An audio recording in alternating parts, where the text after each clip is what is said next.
જય શ્રી કૃષ્ણ. રાધે રાધે. જય શ્રી કૃષ્ણ બોલજો. ભગવાનનું નામ કરી પછી દાતી હાલીજી કે નહીં હાલીજી? હું આગે જઈને દેખું લા હા વ્યા તો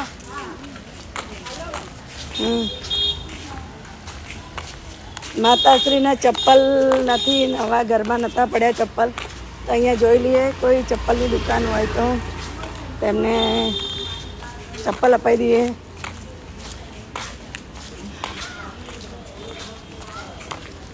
તો દોસ્તો જો માતાશ્રી બિચારા ચાલીને આવે છે, દાદી,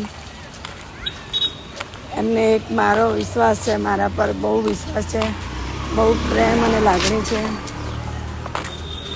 આ સામાન આપ્યો છે એમને, કપડાં અને એવું બધું, અનાજ, પણ ચપ્પલ નહોતા. ચાલ આપી એમને, ઓઢાઈ ઠંડીમાં, બધું આપ્યું, પણ હવે કપડાં હતા. આ કપડાં છે, કપડાં આપ્યા પણ ચપ્પલ નહોતું, નવા ચપ્પલ લાવેલા નહોતા દોસ્તો. તો એમને અહીંયા દુકાન નજીકમાં શોપ હોય ને તો જાઉં અને એમને ચપ્પલ અપાઈ દઉં. આજે 11 છે, મારો ઉપવાસ છે.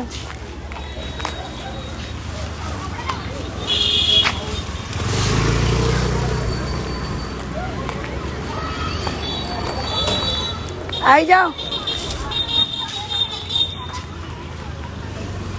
જોઈ શકો મારા પાછળ જે થેલો છે એમને કરિયાણું આપ્યું છે, દાલ, ચોખા, તેલ, બેલ બધું, અને કપડાં બી, છોકરાને ભણવાના ચોપડા આપ્યા, શૂઝ આપ્યા, બધું આપ્યું. પણ માતા આ મારી દાદી છે જે એમના માટે ચપ્પલ નહોતા, પણ જૂના ચપ્પલ ના અપાય ને. અને છોકરાને બી કપડાં આપ્યા નવા. એમની દીકરી આવી છે, દીકરીને બી કપડાં આપ્યા.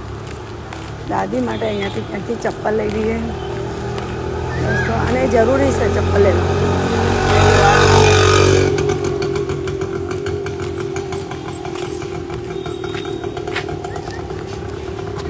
તમે આવો, હું જાઉં આગળ જોઉં હો.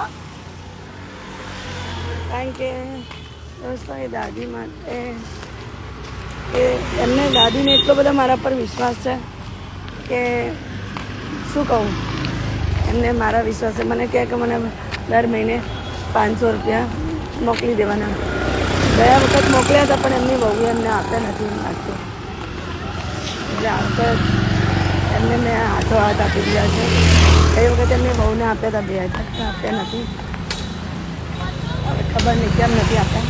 એ તો હવે એ એના કરમ કરે છે, એ મારા કરમ. જય શ્રી કૃષ્ણ. રાધે રાધે.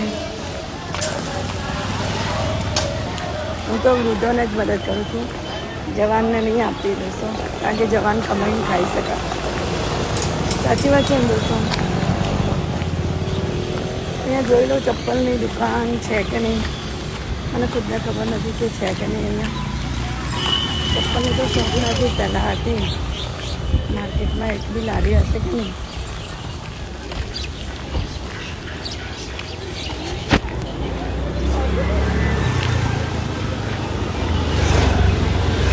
પાછો કરું છું. જય શ્રી કૃષ્ણ. રાધે રાધે.